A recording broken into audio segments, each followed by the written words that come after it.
What's up, everybody, and welcome back to another episode of Blood on the Razor Wire TV, where we bring it to you real and we bring it to you raw. Got a guest on that was sentenced to 10 years when he was 18 years old, went to the feds, did some time in the state, but now he's out here getting his life together. Anyway, Andre Johnson, a.k.a. Dre, tell the people who you are, where you're from, and let's talk about you. Hey, good morning, everybody, man. My name is Andre Johnson, man. I'm from Cleveland, Ohio, man. Born and raised, man. That's where I grew up at, man. At 18 years old, man, I caught a 10-year bid, man, in the feds. My plea was 10 years of life. I called home and I told my mom that my plea, not a deal, my plea was 10 years to life. You know what I mean? That means that they could have gave me no less than 10 years, no more than life. I told my mom that I was going to take that sentence, and she cried on the phone. She told me that they was trying to trick me. She told me that it wasn't real. She was going to get me a lawyer. I told her to stop. I say, man, this was different from dealing with the state. We was dealing with the federal government. When they slid me my indictment in the mail, it said the United States of America versus me. That means the whole United States of America against little old me. You know what I mean? When I talked to my lawyer, in the feds, they got guidelines. They got sentencing guidelines. I was a level 34. I started off at like 150 something months to a little bit higher. I took the plea deal. They took me down to a level 32. I was a criminal history category 2. The judge sentenced me to 121 months at 10 years. You know what I'm saying?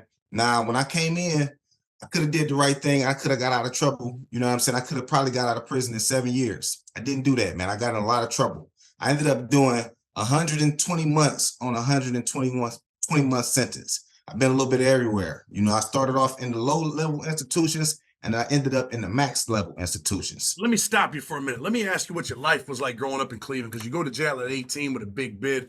Cleveland's definitely a dangerous place. I spent some time down there in Youngstown, Ohio. Been around a lot of Cleveland dudes. They got them heartless felon cats down there nowadays. But what was life like growing up in Cleveland? Man, Cleveland is a dangerous city, man. I grew up in the projects, man. I also grew up in nice neighborhoods, man. I had kind of the best of both lives, man. I made a lot of bad decisions, man. I was in the streets, man, at a young age, but back then it was different, man. Back then when the younger guys tried to get into the streets, man, the older guys would tell us, man, look, y'all see all of this good stuff that's coming with the streets, man, but it's a bad side to this too. If y'all go be out here in the streets, is y'all ready to go to jail? You know what I'm saying? Is y'all gonna be ready to do that time? You know what I'm saying? Because if y'all go to jail, you keep your mouth closed, you know what I'm saying? You do your time, you come home, we go bless you. You know what I mean? It's not like that these days. You tell these young guys now, what to do. They think that you're trying to tell them what to do. They think that you're trying to make decisions for them. You know what I'm saying? And you can't tell them nothing. They running around with guns that's bigger than we is. It's a different days today. You know what I mean? So you walk into federal prison. You're a young dude. What's the first prison you go to? I went to Morgantown. I was in the camp. I didn't know no difference between the camp and the USP. You know what I'm saying? So, when I got to Morgantown was different, but it was wide open. You know what I'm saying? It was no razor wire up against the fence. It was no fence up there. Let me stop you for 1 second. I want people to understand. You started in a camp and ended up in a penitentiary, which is absolutely wild. But go ahead, finish saying what you were saying, bro. So, I get into Morgantown, man, and I get around a bunch of my homeboys from Ohio, man. You know what I'm saying? And, it's a lot going on, man. It's cell phones, man. It's drugs going around. You know what I'm saying? It's wide open. You know what I'm saying? So we got access to everything. I made some bad decisions, and I ended up getting caught up there. You know what I'm saying? And then they upped my status. Now, instead of them sending me to a low, they sent me straight from Morgantown, and they sent me to FCI Beckley. Now, FCI Beckley was a little bit different. Tied up in? How'd you end up leaving? We got caught up with some drugs and some alcohol, you know what I'm saying? Some stuff that we didn't have no business doing, you know what I'm saying? Some people told on us, you know what I'm saying? One thing about the camps, the people down there, they don't want to go nowhere. They're scared to go to those upper levels because most of them, the paperwork ain't right. You know what I'm saying? They got 5K1s, Rule 35s. They done told on somebody and cooperated. And they can't go into them upper level securities because the upper level securities is looking for guys like those. You know what I'm saying? And it's going to be a war on sight. You know what I mean? And, I don't care if you're 6'5", you got hands like Mike Tyson, when it's 6 or 7 dudes coming at you, man, with knives as big as your arms, there's nothing that you're going to be able to do about it. You know what I'm saying? And that's how them guys is coming at you in the pen. So, I ended up in FCI Beckley. Now, FCI Beckley was a little bit different. You know what I'm saying? Now, what guys don't know about me is, I caught my case down in West Virginia. I used to be hustling down there in Charleston. You know what I'm saying? I ended up getting jammed up. My charge was conspiracy to distribute 50 grams or more cocaine base. Now, in the federal statutes, that start off at no less than 10, no more than life. You know what I mean? Now, if you ain't cooperating, you ain't getting up under that 10. You starting off at 10 years. You know what I'm saying? So when I got to Beckley, it was people from Charleston that I knew. And I ended up running across this female that was down there that I knew from the streets. And we ended up talking. She was a CO. You know what I'm saying? And she started bringing me tobacco, started bringing me drugs. You know what I'm saying? And I would sell the tobacco, but I would smoke the weed or whatever the case may be. So a lot of guys would see me on the yard, and the female, she felt kind of obligated because every time she would do stuff for me, she felt like, you know, when I would come out to the rec yard, because she was a rec specialist, she felt like I had to spend my time with her. So guys would know that I caught my case in West Virginia, and then they seen this CO that was working down there from West Virginia, and then all of a sudden I got the marijuana on the bocce ball court. I'm smoking cigarettes, you know what I'm saying? I got the cigarettes for sale. They felt like she was bringing me, you know what I'm saying, the weed, which she was, the cigarettes, which she was, you know what I'm saying? But that's neither here nor there. So I wouldn't sell them the weed. I was keeping that to my personal. So some guys ended up hating on me. They ended up dropping the kite on me. So what they ended up doing was they couldn't catch me with nothing that I didn't tell on the lady, so they couldn't prove it, but they had speculation. So then they put a management verbal on me. A management verbal is when, you know what I'm saying, they put a hold on you and they up your status because they can. You know, one thing about the feds, they do what they want to do, you know what I'm saying, how they want to do it. So then that's when life kind of got real for me. You know what I'm saying? This was in 2008. I came in 04. I went through CCA in Youngstown in 05, went to FCI Morgantown, and then I ended up in Beckley. I was in Beckley for a few years. I got shipped up out of there in 08. They sent me to USP McQuarrie. Now, as soon as I get to USP McQuarrie, you know, they put me in the room with a Florida dude. You know what I'm saying? He was a good dude, you know what I'm saying? But down there it's different. You know what I'm saying? So first thing he tell me when I get down there, where you from? Oh, I'm from Ohio. Oh, okay. Your homeboy's over there, man, the Midwest guys. He point me over there to my homies. He like, you know, you probably ain't gonna be staying over here. You know what I'm saying? Now, in the FCIs, it really wasn't like that. You know, they can move you around, but, you know, you could be from Ohio and be in the room, you know what I'm saying, with a Latin king or something. You know what I'm saying? You could be from Ohio and you could be in the room with a dude from anywhere, for real. You know what I'm saying? And if the administration don't want to move you, they don't go move you. So I get to USP McQuarrie. They put me in the room with a Florida dude. He tell me off the break, like, man, your homie's over there. So I get over there with my homies. They like, all right, look, you know, you just got here. Where you from? I'm like, man, my name Dre, man. I'm from Cleveland. All right, nice to meet you. You know, my name Turk, man. Now Turk, man, that's one of my good dudes. He from Cleveland. He a felon. You know what I'm saying? He one of the guys that got it popping for real. But anyways, they introduced me to my homeboys. You know what I'm saying? I got a homeboy up there named Stan. He got railroaded by a crooked cop, man. He got a life sentence, man. Been trying to get back since 2003, man. Free my dude. His name's Stanley Cornell. Good dude. He's still down. But anyway. Are you talking about the case with the DEA agent that was going around saying? Yeah, Lee Lucas. Yeah, Lee Lucas. Motherfucking, that's the case. You know what I'm saying? All the Mansfield dudes went down on that case, and they had the crooked cop was working with one of the Mansfield dudes, and they ended up setting him up. And the federal agent caught a case, and they tried to lock him up, but he beat the case. But all the Mansfield dudes got back. Now, my dude Stan been trying to get back, you know what I'm saying, because he had this crooked agent on his case, you know what I'm saying, but they railroaded him. They won't let him get back, you know what I'm saying? He been trying to get back forever. But anyways, I don't want to get too caught up in that. They tell me like, all right, these your homeboys over there. So I meet my homeboys. So they basically telling me like, all right, look, you know, first and foremost, you know what I'm saying, you ain't hot, is you? No, I ain't hot, man. I'm official. You know what I'm saying? My name Dre. All right, look. You got 30 days to get your paperwork. You know what I'm saying? If you don't know how to get your paperwork, we're going to show you how to get your paperwork. You know what I'm saying? All right, cool, whatever the case may be. You know what I'm saying? I ain't got nothing to hide. You know what I'm saying? They bring me everything I need. Shoes, radio, food, you know what I'm saying? And a knife. A knife come with the bag. You know what I'm saying? But don't take this, you know what I'm saying, if you ain't straight. You know what I'm saying? Because if you fucked up, you know, look, man, I ain't fucked up. I'm straight up and down. But that's how it's coming. You know what I'm saying? So I'm meeting all my homeboys. They go to the back, they get me moved ASAP. You know what I'm saying? I'm talking about I stay in the room with the Florida dude for no less than an hour. I move in with one of my homeboys, my dude Mario, you know what I'm saying, from Cincinnati. Good brother. You know what I mean? But anyways, you know what I'm saying? I'm learning how the USP's moving. You got to keep this knife on you at all times. You know what I'm saying? You moving with your car. We on Midwest time down in McQuarrie. McQuarrie get bloody. I'm talking about probably the first week that I'm there, you know what I'm saying? Probably within a couple days, a DC dude stabbed the police up. We on lockdown for 3 months, you know what I'm saying, off the break, you know what I mean? You ain't got no food, you know what I'm saying? When that lockdown come, it's going to be bad for you. You know what I'm saying? You better learn how to fish. You know what I'm saying? Sending. Let me ask you this, right? There was an Ohio dude that was in McQuarrie. He was on the basketball court. He got in a beef with the Southsiders, and he hit one of them in the head with a basketball, and they ended up stabbing him like 30 something times. They almost What killed year him. was this? Were you there when that happened? No, I don't think I was there when that happened. You know what I'm saying? When I was down there, we was on Midwest time, man. My dude Bebe was down there. You know what I'm saying? Bebe was a good dude, man. He used to run with Meech and them, man, out of St. Louis. You know what I'm saying? What's crazy is Bebe did about 20 years. He just got out like last year. He was on house arrest for about 6 months, man. After his house arrest was up, the feds kicked the door in and ran up in there, found a whole bunch of stuff, man. He locked back up right now, man, facing a shitload of time, man. You know what I'm saying? Good brother. They was on his ass, my dude, Sammy Jefferson. I actually wrote a book for him. It's called Project Living. I wrote 7 books when I was in the feds. We're going to talk about the books in a second. Let me ask you this, right? You start in a camp, you end up in a penitentiary. What's going through your mind? Are you like, holy shit, this is prison for real? Man, listen, man, I seen 2 Texas syndicates kill one of their own Texas syndicates, man. They stabbed a boy about 80-something times, man, right in front of me. My room was right here. They was standing right outside my door. I could stand outside. I could stand at my door and I could sit there and watch him, man. The police were scared to death. They wouldn't get up off of him. One of them had a shank about this long.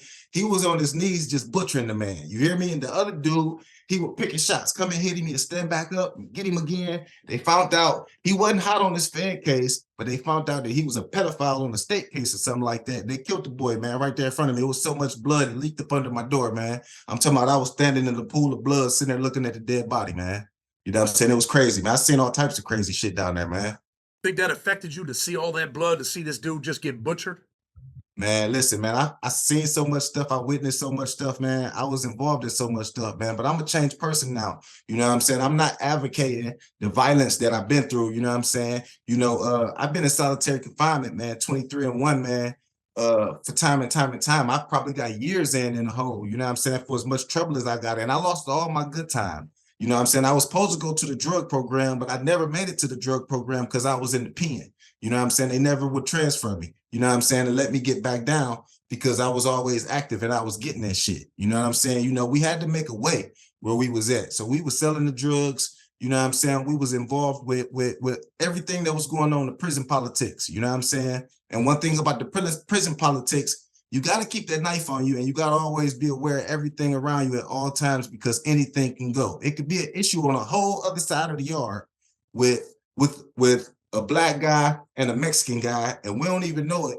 And they send word over there to our unit and it's going to go up. All the blacks against all the Mexicans. They don't care if you're from Ohio. They don't care if you're from New York. They don't care if you're from Miami. It's an all-out war. You understand what I'm saying? So you got to be ready at all times. And one thing about it, when the tension get thick, the tension is real thick. It ain't nobody talking. Everybody backs against the wall. Everybody on point. Everybody got their hand on their knife and it's on the floor. And when it go down, man. You talked about losing your good time. You talked about always having a knife. You ever have to commit violence in there yourself? Definitely. You know what I'm saying? You know, one thing about the pen that I noticed that was different from the FCI, if they catch you with a knife, right, they'll send you to the shoe. Our homeboys will come to the shoe and come and get us the next day. We go come up there with the white guys, with the black guys, with some Mexican guys, and they all go blow down on the SIS and administration and be like, listen, man, y'all know what goes on in this prison. Y'all just caught him with a knife. You know what I'm saying? Let him out the hole. Don't transfer him and do no bull crap like that. This is our man's. You know what I'm saying? He's a good guy. You know what I'm saying? Let him up out the hole. Let him see the DHO from the compound. And they'll literally get me up out the compound.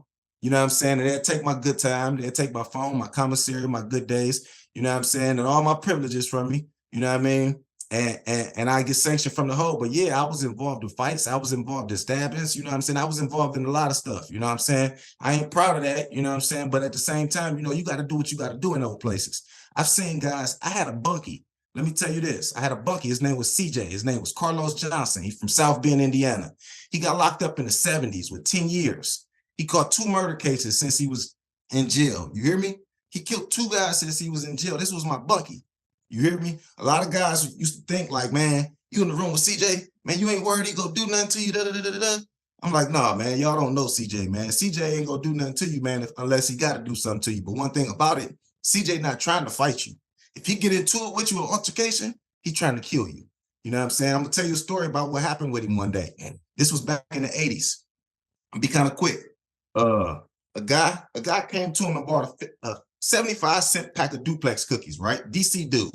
So DC dude told him, man, I'll give it back to you on a store day. Now, this is after CJ killed his first dude in the joint. Now, CJ known already, you know what I'm saying? They like, oh, that's the dude CJ. He killed the one dude.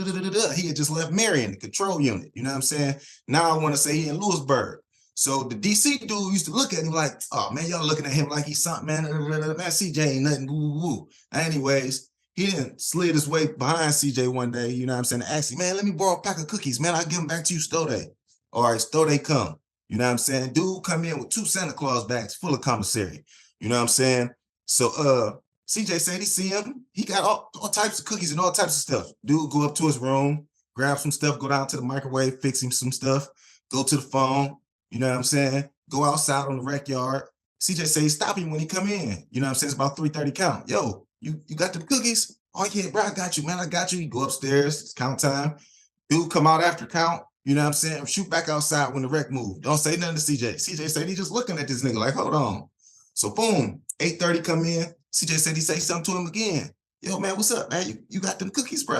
You know what I'm saying? CJ said he know he got his shit. He just seen him with 2 commissary big bags. So dude ignore him. So count time go in. CJ thinking to himself the whole time at night, like, oh, this dude trying to play me. Like, I got something for this motherfucker. Now, one thing about the pen, ain't no sleeping in, man. When the doors pop open at 6 o'clock in the morning, you up with your boots on.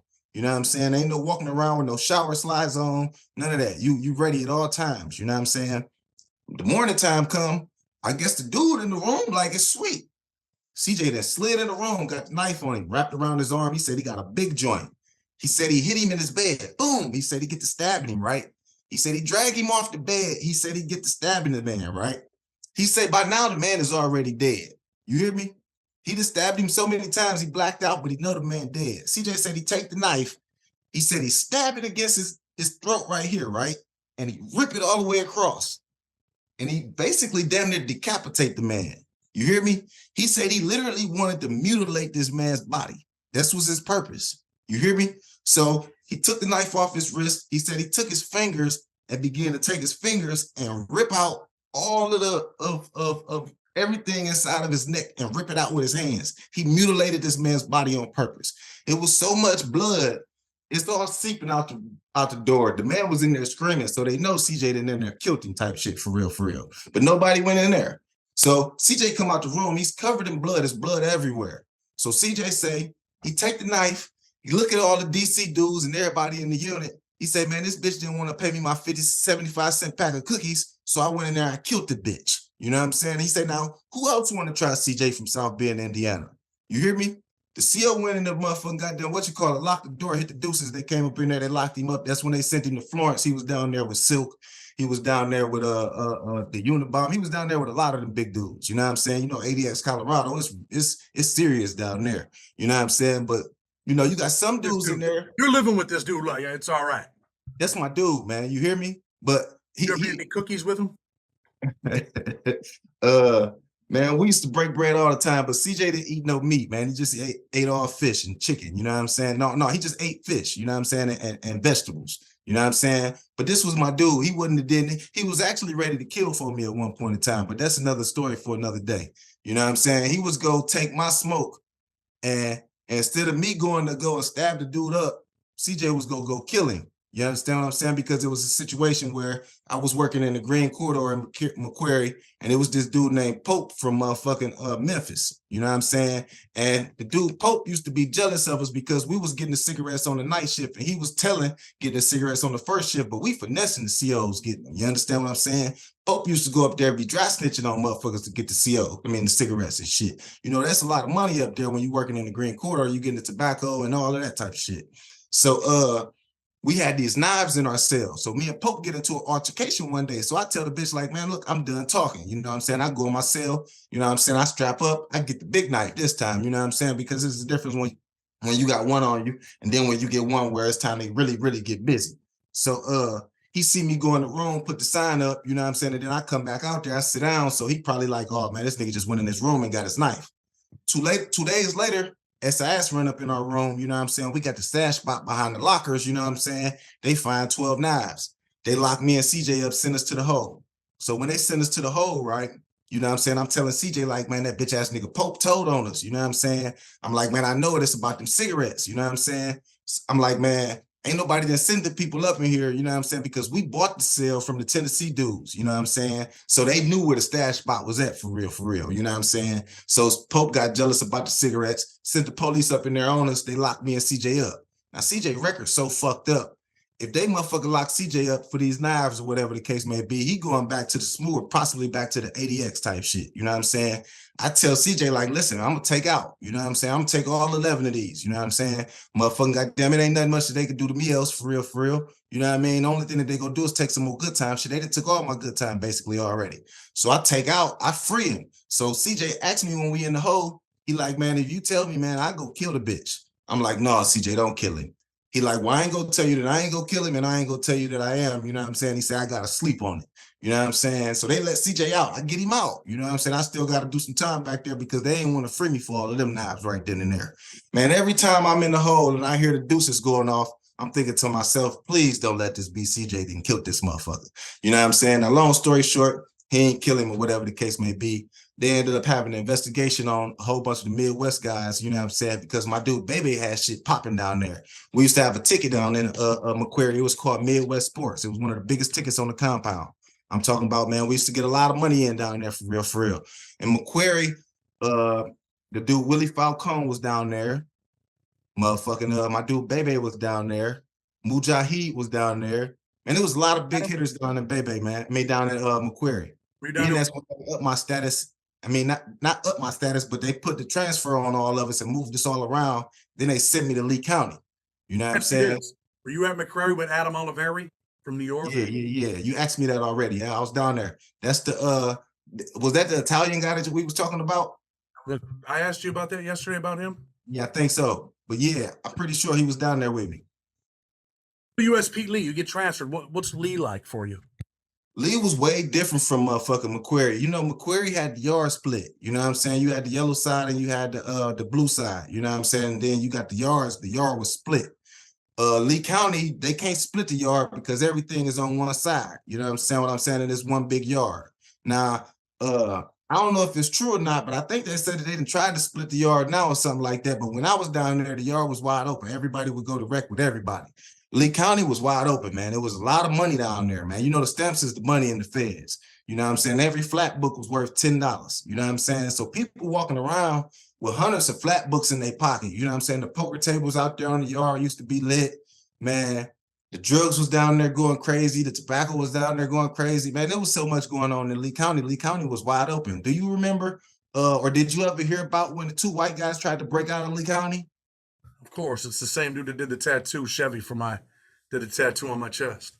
So I was in the unit with them when that happened, man. Man, it was the craziest shit in the world. They say they almost got away. One of them was all the way gone for real, for real. His man got caught in the razor wire for real, and he came back. They cut out the window on the second floor somehow, some way, got out the window, jumped down. And you know, when you jump down, you got the first wall right there. They made it over the first wall. And then you got 2 or 3 razor wires after the first wall. You know what I'm saying? They made it over the first wall, got over the first razor wire fence, made it to the second razor wire fence. The first one got over. The second one got caught up. If the first one would have just kept on running, he would have been gone.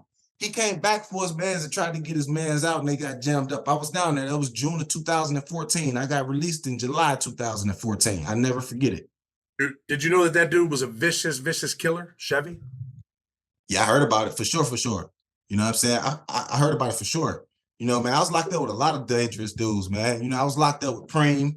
You know, me and Preem sat down before, man, I had a talk. He wanted me to write a book for him, man. You know what I'm saying? But I was on my way out the door. You know what I'm saying? And I never got a chance to, you know what I'm saying, really build with him like that. Let the people know what Supreme you're talking about from New York. I'm talking about Kenneth McGriff, man, from New York. You know what I'm saying? He don't want you to listen to, he don't want you to say nothing about 50 Cent around him. You can't even listen to 50 Cent music around that dude. You know what I'm saying? He's serious. You know what I'm saying? And all the New York dudes fuck with him. Preem got a lot of power. You know, back in like the early 2000s, they tried to indict Irv Gotti and Murder Inc. and all of them, saying that they used Preem's drug money to firm that record label. Preem kept it solid, man. Them dudes went to trial and they beat it. You know what I'm saying? You know, Preem was a stand-up guy, man. You know what I'm saying? Very dangerous, man. Didn't play no games about his money, man. But he was a good dude, though. You know what I mean? I met some big guys, man, in the feds, man. You know, Yeah, uh, sure. So you talked about I was down there with Hoops, Vice Lord from Chicago. He had a lot of power. My dude Zod from Ohio, he from Cleveland, man. He was one of the best legal dudes, man, in the BOP. He won my brother's appeal, man. You know what I'm saying? My brother right now locked up in USP Hazleton, man. His name Yaya. He from Cleveland Heights, man. Good brother.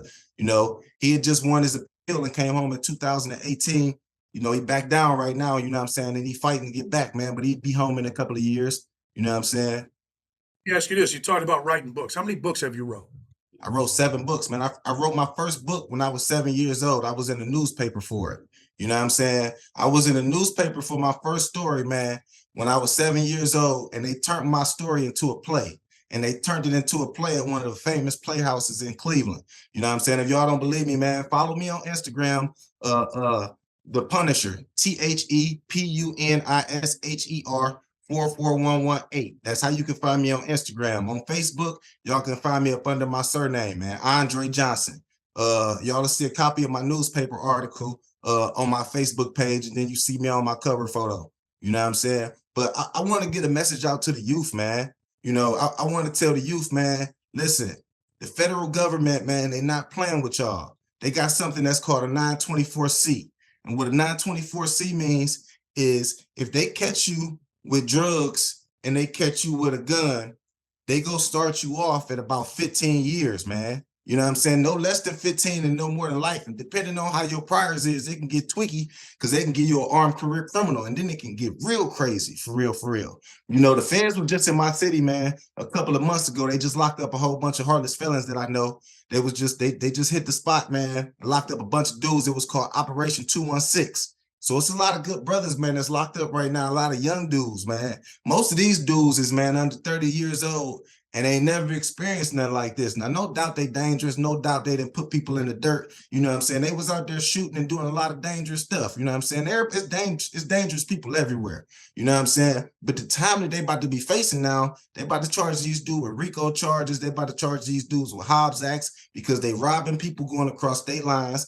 They selling drugs. They got these guns with these switches on them, and they not playing, man. You know what I'm saying? And one thing about it, either you go cooperate with them and you go get them some information and you still going to jail, you know what I'm saying? You gonna have a target on your back no matter where you go, you know what I'm saying? Or you go take this 15, 20 years, 30 years, 40 years. I remember you were saying in one of your videos, man, they gave you 40 years, man, but you shook back off of that, man. God is good, man. You know what I mean? God is good. Between me, both of my brothers, my uncle and my brother daddy, man, all of us, we probably got over 70 years in the BOP, man. You hear me? That ain't good, man. They took a couple lifetimes away from all of us, man. You know what I'm saying? We lost a lot of our lives. You You know do what I'm saying? the With that. you do the Fed bid, you get out, and then you catch a state case in Ohio, right? All right, so I'm gonna tell you about that, right? Yeah, that's exactly what happened. I came home in 2014. I went down in 04. I came home in 14 after doing 10 on 10. I was mad at the world when I came home. You know what I'm saying? I had a chip on my shoulder. I felt like everybody owed me something because I stayed solid. You know what I'm saying? Because I was something that what you would call a good dude. I didn't stay solid because, you know what I'm saying, I felt like I was obligated to. I stayed solid because that's what I was supposed to do. That's what I was taught. If you go to jail, you keep your mouth closed, you do your time, and you come home, and the city supposed to bless you. When I come home, they out here looking up to these rats, man. They know these dudes is rats. We got paperwork on them. But because these dudes got the bag and they drive in the foreigns, running around with this and they running around with that, these dudes looking at it like, well, he ain't tell on me. You know what I'm saying? And the rats is feeding the wolves. You understand what I'm saying? So now he feeding them and giving them shit. Not just one person, but it's a lot of them. I can give you paperwork on dudes. A lot of dudes in my city right now. These dudes rich, but they known snitches. You know what I'm saying? But because they feeding these young dudes and they giving them whatever the case may be, they feeding them because they want them to protect them in so many words, for real, for real. And because they getting this stuff for free or pennies on the dollar, you know what I'm saying? They ain't gonna let nothing happen to them. So these dudes is in the clubs with these dudes and they moving with these dudes and they looking like these dudes, like they all kicking it. You understand what I'm saying? So when I come home, I was mad at the world. I had a chip on my shoulder. You know what I'm saying? So I felt like that a lot of those guys out there had something that belonged to me. And that was the wrong mentality for me to have. You hear me? You know, I had a lot of mental health issues that I was dealing with when I was out there. You know, I seen a lot of fucked up shit. You know what I'm saying? Been locked up in the whole 23 and 1, then witnessed some stabbings and been involved with some stabbings, you know what I'm saying? So when I come home, you know, I pick that gun up, you know what I'm saying? And I'm mad for real, for real. So I'm out there running around and I'm doing all types of wild shit, you know what I'm saying? So come 2015, I get jammed up for smacking a dude upside his head with a gun, shooting him, whatever the case may be. My leg got broken in the process. They jam me up, you know what I'm saying? I'm facing a shitload of time. Now, luckily for me, for real, I ended up getting on a mental health docket with a mental health judge, meaning they looked at me and they were saying like, well, if this young man was on the proper medication that he needed to be on, he would have never did what he did. Now we're going to get him the medicine that he needed to be on. We go get him the help that we need to give him. And we ain't gonna give him everything that we could have gave him, you know what I'm saying? Because I could still be locked up right now, man. I'm talking about still be behind the wall in the state somewhere in Ohio. You know what I'm saying? But luckily, man, I shook up out of that situation. I ended up doing 7, man. You know what I'm saying? And I ended up coming home, man, like shit. You know, I just did a little violation, man, because my PO was on some bullshit. You know, these POs be on some sucker shit. You don't do one thing, another. They go put a violation on you here in Ohio, man, and you're going to do 9 months. You know what I'm saying? So I just want to sit down for a few months, you know what I'm saying? But I just currently got released, man, just December, man, December the 3rd. You know what I'm saying? Shit, a month ago from today. You know what I mean? So, you know, today, man, you know, I got a job at this factory, man. I ain't in the streets no more, man. I'm all the way out the way, man. I think different, man. I feel like if you surround yourself around intelligent individuals, they gonna put you in position to where you don't make those bad decisions no more.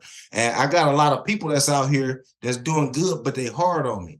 You know what I'm saying? And they hard on me because they know that I deserve better and they know that I'm capable of doing better. You know what I'm saying? So I got a lot of love and appreciation and assistance from those that I love out here, man. And I'm thankful for that.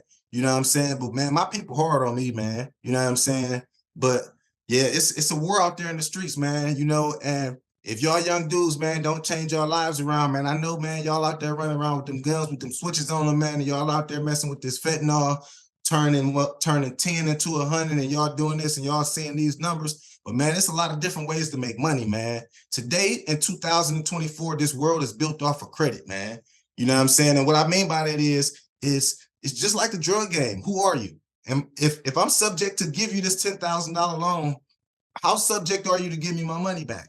You know what I'm saying? If you build your credit score up, you know what I'm saying? They go give you the money. These banks is insured. They want to give you their money. You could take this money that these banks is gonna give you, man, open you up an LLC, man, get you a business loan, invest that money into something positive, and take that money and make that money, you know what I'm saying, and then pay that money back off, and your credit line is gonna get higher. You know what I'm saying? The bigger your credit score is, the more the banks is gonna give you.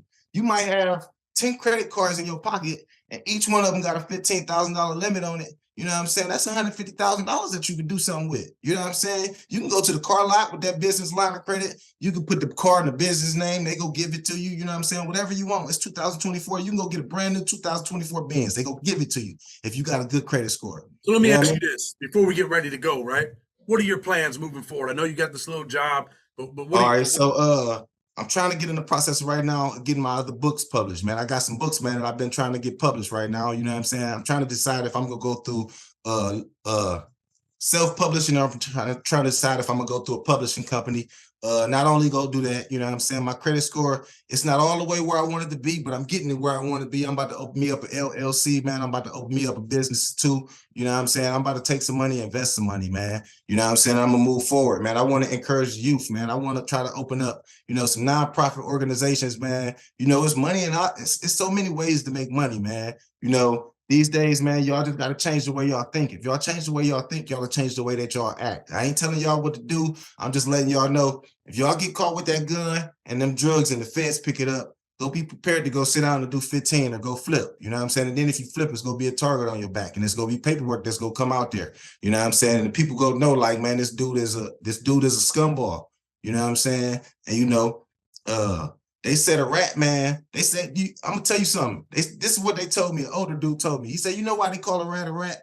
I said, why?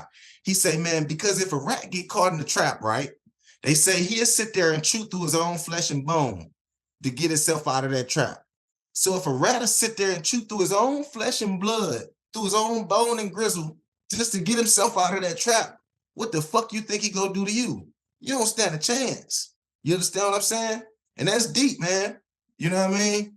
Heard that one. But anyway, listen, Dre, man, I want to see you do good, and I hope that you are successful. Obviously, you're intelligent. You can tell from just talking to you. I want to see you Sure. succeed, man. And I appreciate you coming on the show, sharing your stories, sharing your experiences. Anything you want to say Hey, before we go? uh, I got this YouTube channel that I created, man. You know what I'm saying? And I want to upload this video to my channel, man, if that's okay, man, because I want other people to see it as well. You know what I'm saying? I'm gonna tell people, man, if y'all on that YouTube channel right now, on his Blood on the Wire channel, hit that like button, man, hit that subscribe button, man. You know what I'm saying? And continue to push forward, man, y'all. You know what I'm saying? I want to say God bless everybody, man. And I wish everybody the best, man. Salute, man. YouTube channel. I'm gonna shoot it to you. You know what I'm saying? I'm gonna shoot it to you. Okay, you just started it. Just put the link. Send me your link. Send me your Instagram. I'll post that stuff up in the description so people can check you out. All right. Show, man. My name Andre Johnson, man. I'm from Cleveland, Ohio, man. I've been all over the BOP, man. West Virginia, Kentucky, Oklahoma, Atlanta, man. I was just in MCC San Diego, man. It was 95% Mexicans out there. You hear me? I'm talking about, you look outside the window, man. You're 30 minutes away from the border. You see the Pacific Ocean, man. You know what I mean? But yeah, though. You know what I'm saying? I'm off of federal I'm off of federal parole right now, federal probation, you know what I'm saying? So I'm done with supervised release. Now I'm just dealing with the state. I'm about to get these people off my hairs, man. And shit, man, I'm gonna be up out of Ohio soon. I don't see myself in Cleveland 5 years from now. You know what I'm saying? I'm trying to move on to do bigger things, man. So the people, man, if you like what we're doing, hit that like button, hit that subscribe button. Check this out in the description. With respect, Blood on the Razor Wire TV. Until tomorrow.